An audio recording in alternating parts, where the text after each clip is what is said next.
up here.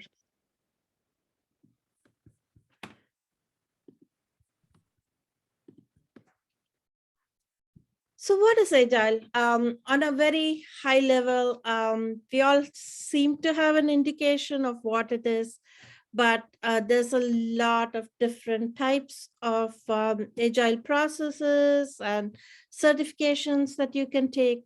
But on a high level, they all share similar traits, right? Like, to me, it is the ability for us to react and adapt to change quickly, right? Case in point, today's discussion. Okay, the customer wants a mobile version. Is it possible? If we allow that in, what drops? To me, that is the fundamental aspect that Agile provides that Waterfall cannot. There is a lot of uncertainty in every given project, right? Like some projects are so complex and so huge, they are, they extend over multiple years. And sometimes what you start delivering is not necessarily what the customer wants. So it is a very helpful process to actually, mitigate the uncertainty. And it's more important, it's like, how do we iterate and course correct on what we want to do? And um, some people say it's a framework like Scrum, some people say it's a practice like test driven development, and some say it's a methodology. But in actuality, what Agile is, every one of those things depending on the circumstance. But it's basically a mindset, on how can we deliver to the customer successfully. Some history, thanks to Rory. Now I want to give some history too. Essentially, predating Agile, if you say wanted to open a sandwich shop, and if you're going to equate product and sandwich, you essentially built the entire sandwich. You had your requirements gathered from the customer. It went through design on whether, the tomatoes layered on top or the lettuce is layered on top, what sauces do you add, and so on. And the entire sandwich built and given to the customer. And that kind of was the known practice in product development as well. Whereas Agile actually switched it. It said, begin with the clarity on the outcomes and make sure that the outcomes guide you along the way. So if you're making a sandwich, you would want go and you're opening a sandwich shop, you would have the bread, the tomatoes, the lettuce, and the sauces, and every onions and so on laid out. And you ask the customer at every given part, what type of bread do you need? Would you like some lettuce on it? Would you like your tomatoes on it? And would you like your onions on it? And you put together what they need. Or if they said, oops, can you remove the pickle before you give it to me, wrap it up, you could remove the pickle. So it's essentially, focusing on what a customer and the product needs to happen. And the more important aspect that Agile actually provides is the ability to have self-directed teams, right? So the teams as a group make the decisions on what they can deliver at any given time. Um,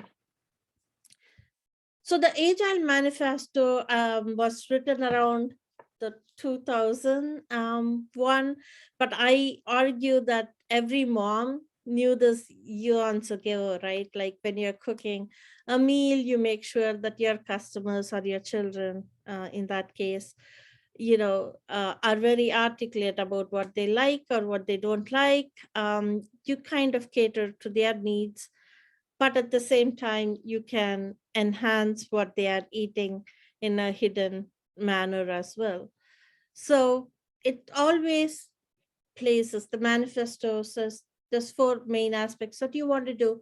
You want to place the interaction between the individuals. And I always say There's an individual in the customer and there's an individual in the team. And those are the two people that, along the way you prioritize over, what process you're using or what tool you're using. You want to make sure that the software that you are delivering is actually working, rather than sitting and writing down like hundreds of pages of documentation. However, I would argue it doesn't mean no documentation. It just means you have valuable documentation. The other important aspect is you want the customer collaboration at every given time. Case in point, with Meal Planner, they've had people who have come and left, and obviously we've kind of lost the customer collaboration. Ideally, we would have them at every given stage in our milestone delivery, and that collaboration has more value than a contract negotiation, which would have been the initial documents that we obtained from them. And the other aspect to it is responding to change over following a plan is also very important. And as Shanti very clearly articulated, maybe there is a few years that has gone by in Meal Planner that the requirements are currently changing a bit as well. There's 12 principles. Once again, customer satisfaction is key with valuable software, because you build what they need, not what they want, not what you think they need. And irrespective of how late it is in the delivery, you do accept the change. However, that means you are not timeline driven anymore, which means you'll say, hey, I hear you. If this is what you want, we will give it to you, but it will have to go through our working process to be quality conscious. Collaboration daily, of course, is, um, your daily scrum meetings that you have, or in our case, every 3 weeks, we have a meeting, or any time you want, essentially with Slack and other tools coming in, you can collaborate there as well. The key point is every big single bit of software that you develop, you actually deliver into your working branch frequently, and that's very, very key. It does not mean that everything is perfectly done, but what you have done is perfect. The other important aspect is actually you support the importance of the individual, right? Like you work together as a team, you collaborate together as a team, you communicate as a team. However, the only metric of our progress in Agile is actually working software, right? And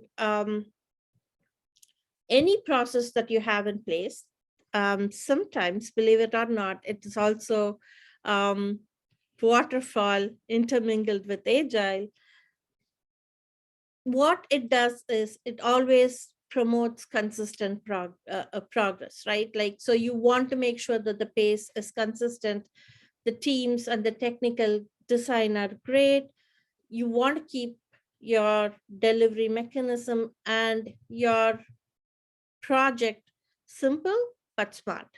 And once again, that can only happen if you have self-organizing teams and who of late are expected to multitask. And once again, listen, learn, and act consistently. I previously in waterfall, every stage was completed before it went to the customer. And by the time it reached the customer, it may or may not be what they wanted. So, and then there was this maintenance element, which added a lot of complication to the life cycle of the product development as well. In Agile, you have definite roles and responsibilities. Like I said, the PM over here represents a product manager, and the product work that comes in is not necessarily only new work, right? It could also be requests for enhancement from the customer. It could also be your support tickets. It could be your defects, all that come in. And what happens is the product owner and the product manager ensure that it gets prioritized into the backlog, right? So you have a semi-systematic way of saying, okay, here is this. We have a kind of an idea of how long our sprints are going to be. Typically, sprints are, or the iterations are 1 to 2 weeks. Here we use 3-week sprints in Meal Planner. Um, the one aspect that we don't have in Meal Planner that we have in a bigger organization is the ability to control the team size, right? Ideally, you want teams that are between 5 to 10. 10, I would say, is pushing it. And you want an intermingled group of people who are capable of, developing, testing, and pitching in different roles when needed, and also help with design and requirements and so on. The key aspect that you do in Agile is at any given instance, you need to know, okay, for this particular sprint, what is my work in progress limit? So you need to determine, say, if I have only Shanti working on Meal Planner, then I have a 2-week sprint, right? To me, that would essentially, let's say there's about 20 hours of work that she can do because Shanti works too hard, right? But if I have 3 people in the team, it does not necessarily mean that I'm going to have 60 hours of work throughput, because remember, we have different meetings, we have different support structures that each of them are going to do. So what we would do is, depending on the team size and the stories, you would decide, this is the amount of work that this team can comfortably do. Initially, when you start off, it's very, very difficult to call it out straight, but as you go along and you kind of know your work velocity, then what happens is it becomes easier and easier to call out the exact amount of work that this team can do in any given time. And what that means is, you also need to have a clear definition of done. And what do you mean by definition of done? For instance, I worked with a team where the definition of done was, oh, we will create only items for development work, and we will create a separate item for the testing work. So what would happen is, once development was complete and the code reviewed, they would consider their work done.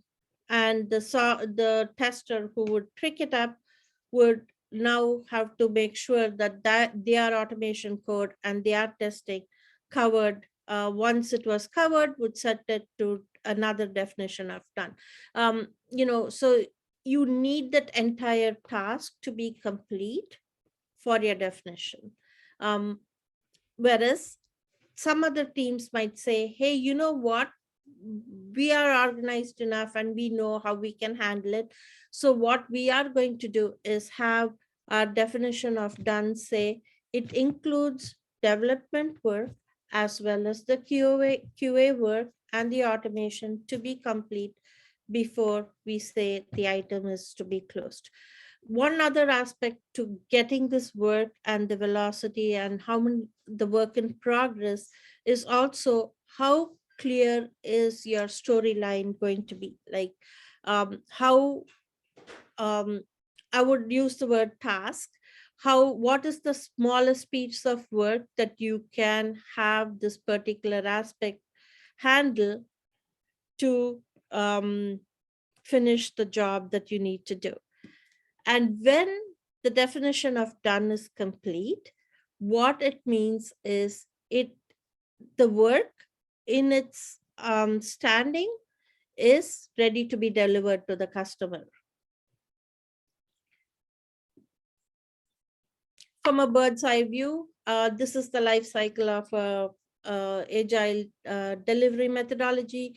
You have the bird's eye view where you have, a use case like the customer says, as a meal designer, I want to be able to design um, meal plans for my client, right?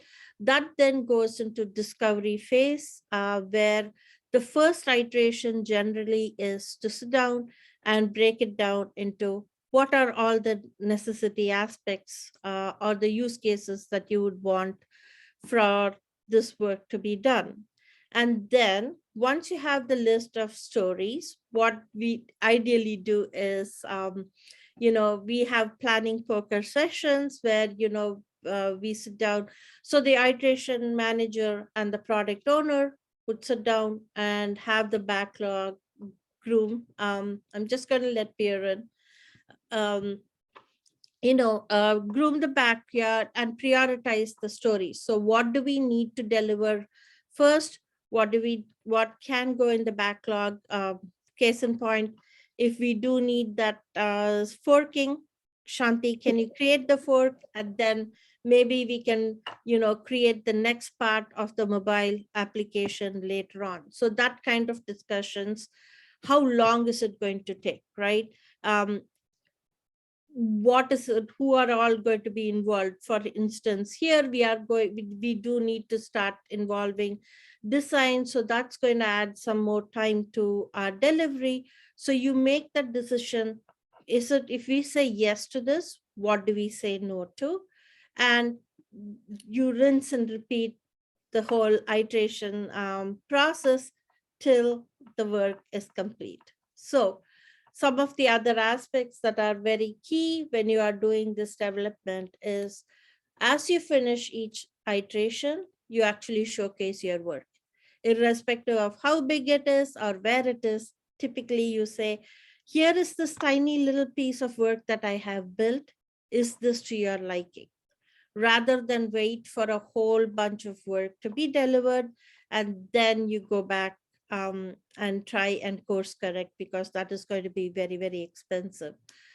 The other aspect at the end of every iteration you do is a retrospective. And what the retrospective does is it's a very it's a very simple 3-question process. What did we do right so we can continue doing it? What did not go as well as we planned? And how can we course correct and take improvement actions on it? So there's a lot of terminology that gets kicked around. I just picked a few from, our processes. One is the social contract. Why do you need the social contract?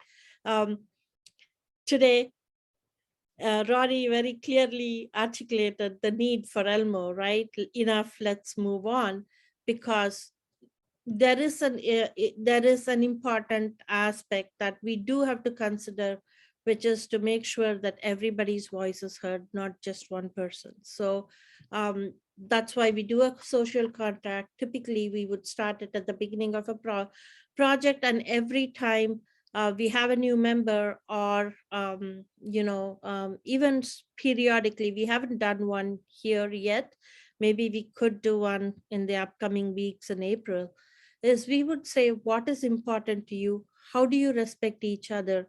If we have a conflict, how do we want to resolve it? And it can be as simple as, um,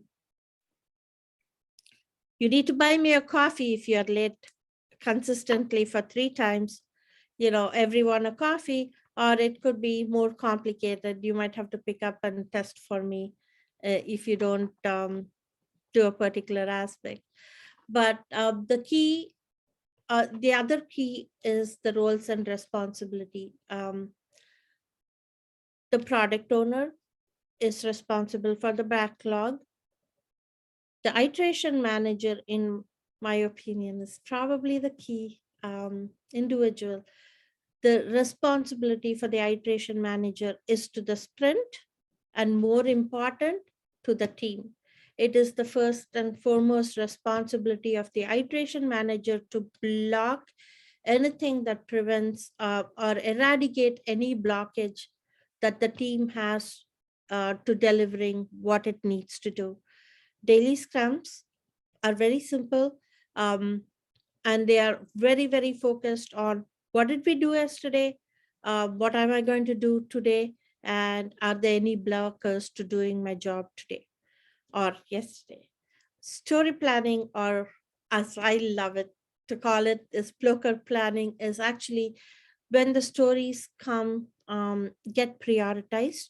You sit down and decide how long is the story going to take us to deliver.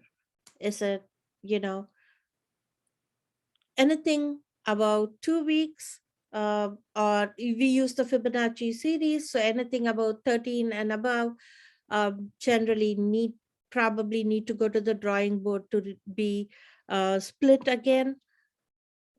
8 weeks is anything with an 8 day Fibonacci number can be delivered in the sprint.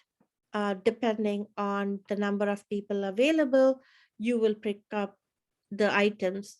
You don't plan your items to be like, oh, X is going to work. Like, for instance, Shanti is working on it. So let's just give her 4. We can pull up 3 or 4 stories. But if, say, Sree is going to work on it, you can only pull a story point, right? So what you want to do is to average it and say, in average, a person in this on this team can pick up 4 points. So that would be your average into the number of people available, and that's the number of story points you pull into your iteration planning. And if someone finishes any work, the first and foremost responsibility is to help the others finish their job. And then if everyone's finished, this is ideal condition, of course, you can pull the first item from the prioritized backlog into the backlog. That helps in having a clear velocity on how much your team can deliver consistently. User stories, of course, is the requirements that we get from our product owners, and ideally you would convert them, as Shanti has shown, like, as a user, as a meal planner designer, I would like to do X in this particular view, or so on. So I can see the calendar view in this page.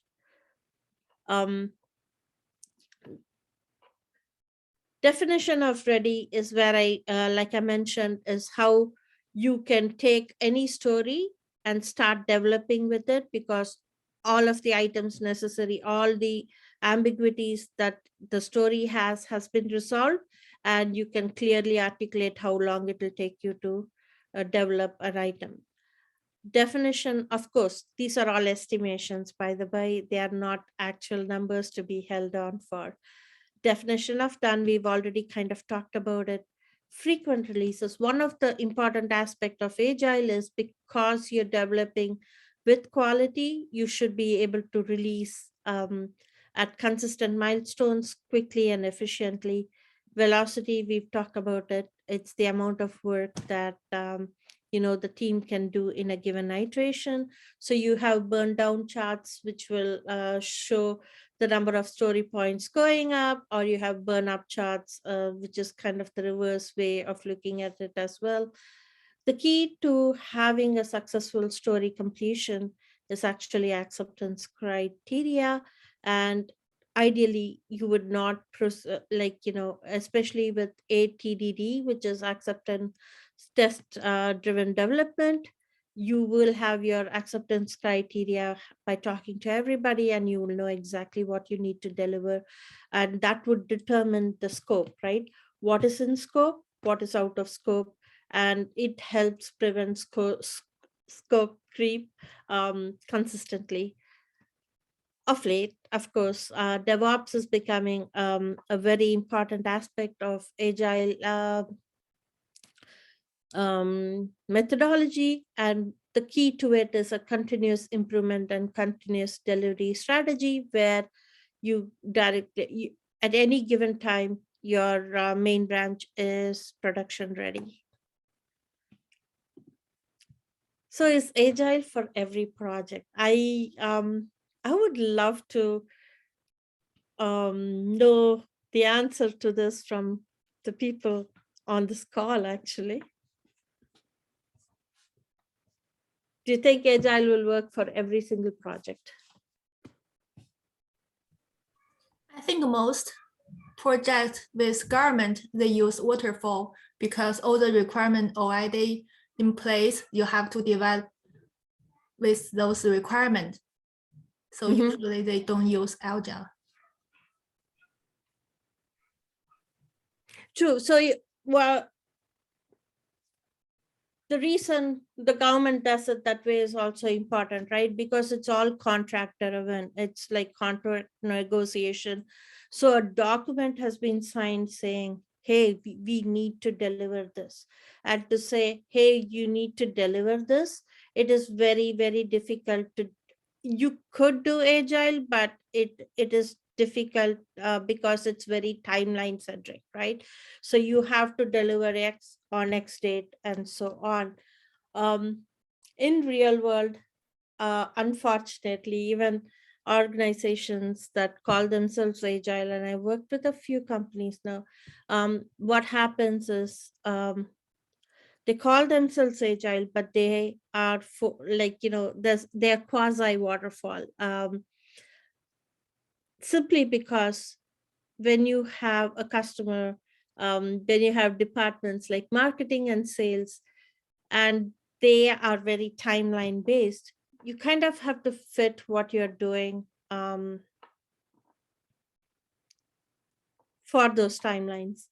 The way you can be agile in those situations is saying, yes, we will deliver you, we will do X for this timeline, and what is in the branch is what we will deliver. But that doesn't typically work, especially when you have high dependency projects and so on. So you're absolutely right. Most governments prefer waterfall to Agile.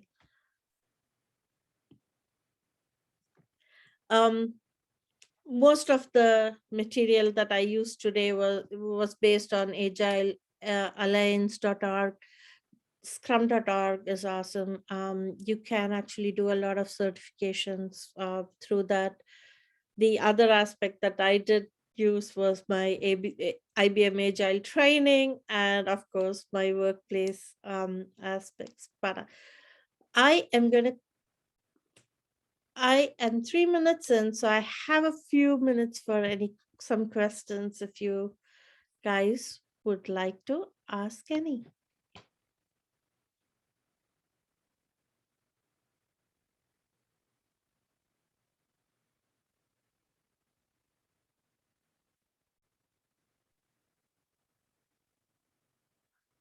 Are there any downsides to Agile? Yes. Requires a highly motivated team. I would say it's easier said than done because communication, and it requires a lot of communication and collaboration. Like I mentioned before, a lot of times change management would get lost because they don't get documented. Rory knows my feelings on that one. It's probably, I would say, one of the greatest downfalls, right? Like even a case in point today, the communication needs to be absolutely perfect, right? Like we can't make any presumptions, and that is really difficult. But the hardest one of all is scope creep. Generally, product management would come and say, hey, can you switch? Yes, that's the whole point, right? You can context switch. But what happens is they'll be say, yes, that's great. Oh, but what happened to that item that you said you would give? Because they haven't realized, yes, we context switched, which meant that if this came in, we had to say no to something else and it gets dropped. And teams, we do need to empower the teams to be very, very articulate about what they can do and they can't do. And sometimes it doesn't get listened to. I think that the key word is the empowerment of the teams is a lot harder than it sounds. And timelines, of course. Like I mentioned, sales is timeline driven, and that adds a lot of complications.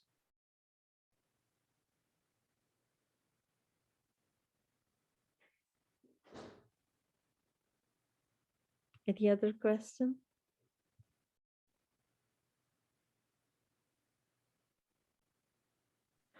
How long does it take to onboard a new programmer to your Agile methodology team? Depends, right? Um,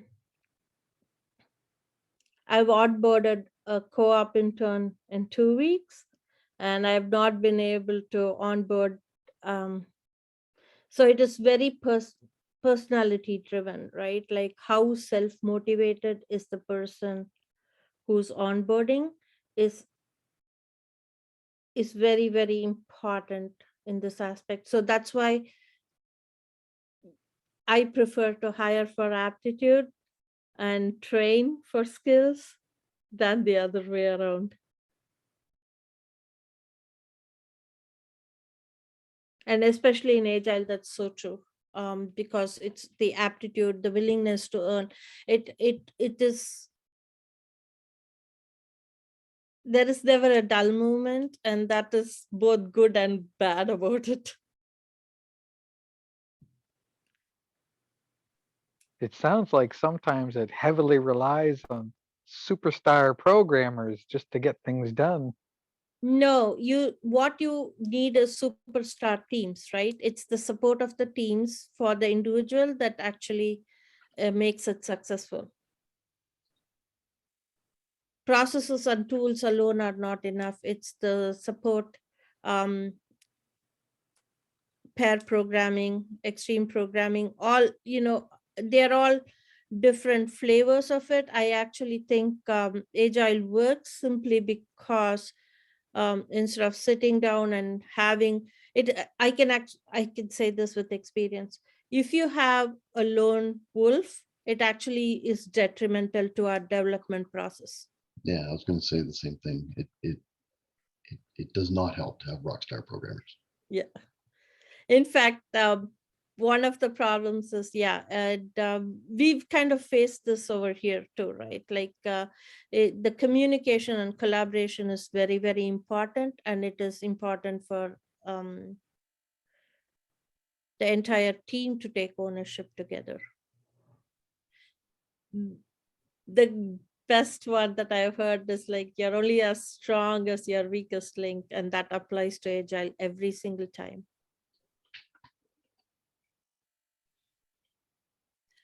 I would say training, right, Rory? It's not talked about much, but Agile, I think, is very dependent on how well a team trains their onboarding personnel, and how well this person who comes in is accepted by the team. That is the other aspect that I've noticed that successful teams have, that if they have someone who is welcoming, and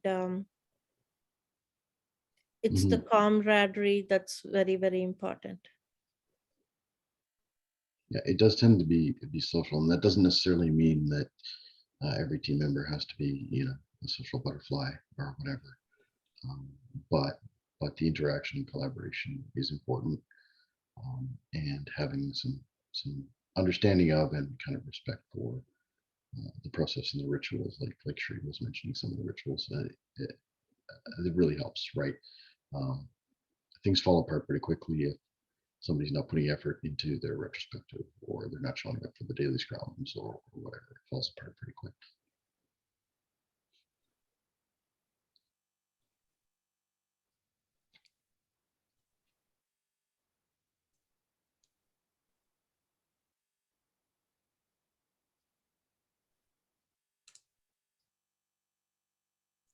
I thought someone would ask me who's more important, the product owner or the iteration manager?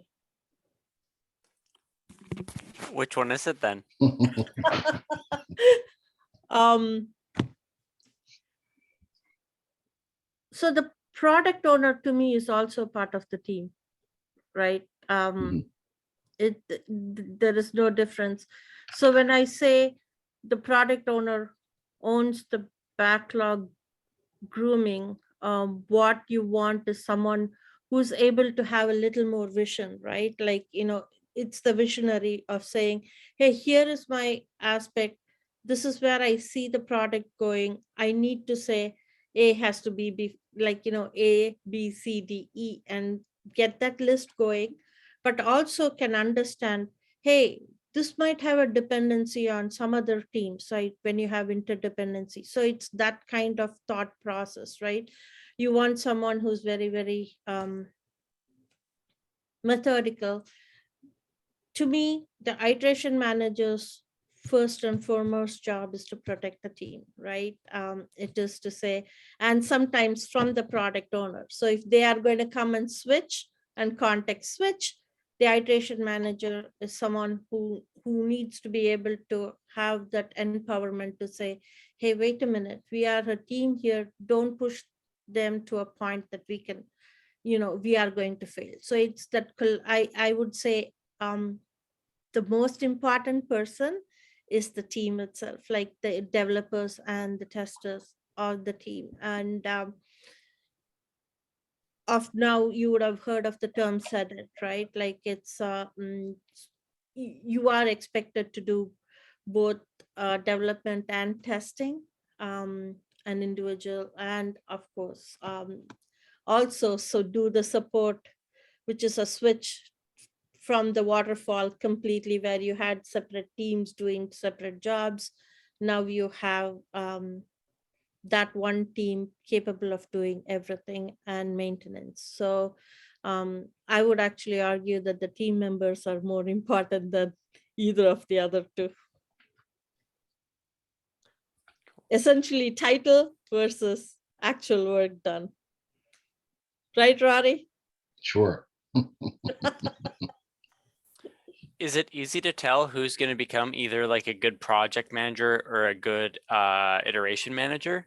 Like, how do you decide who becomes someone within that position then? Luckily, I don't have to. That's the job of HR. So that's in our case, it's the job of a dev manager. Of course, you do. It's interesting in Agile, you do pick up elements of all of it, right? Like you can do design, you can do requirement, like you can take product ownership. You don't need the title to actually do it, right?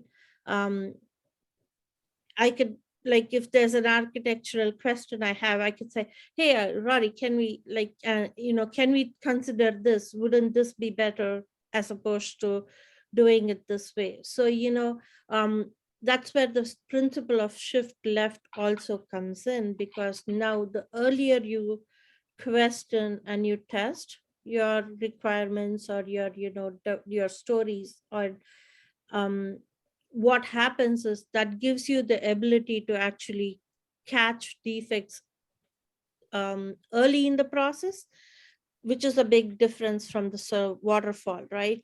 One of the aspects of the waterfall is you deliver what's on paper, and then by the time you capture defects and it goes through the life cycle again, it's very, very expensive. It's easier and cheaper to catch it upfront.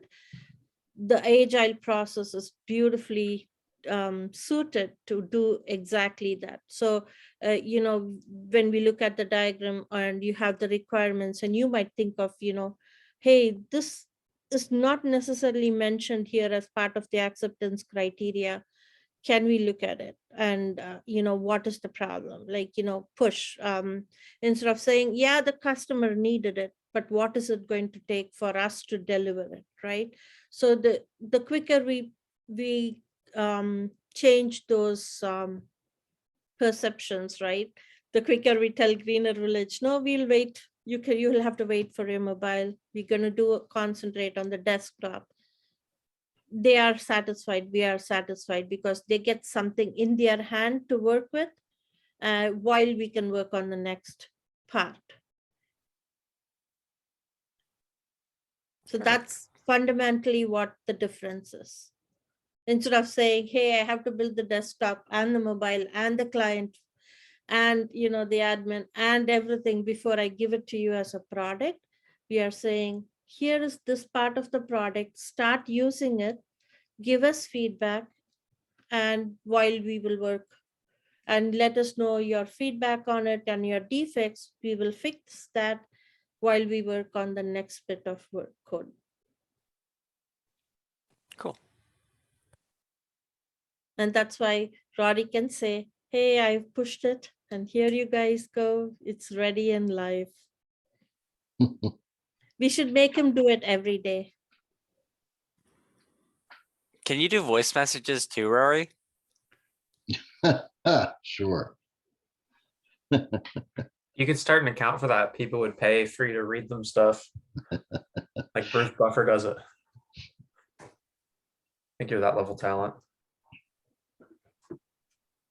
I'll consider it my retirement career. Roddy, you could leave us Huddle, like messages on Huddle, right? On Slack every day. Just like, empowerment messages. That's funny, actually. I could start injecting commentary into everybody's Slack. That would be awesome. So you see, we iteratively came up with a better process for us to interact with Rory. And that is one thing we did not talk about. We do have regular brainstorming sessions as well. My new favorite one is, have you guys seen the Spotify health checks? We can have a talk about it sometime.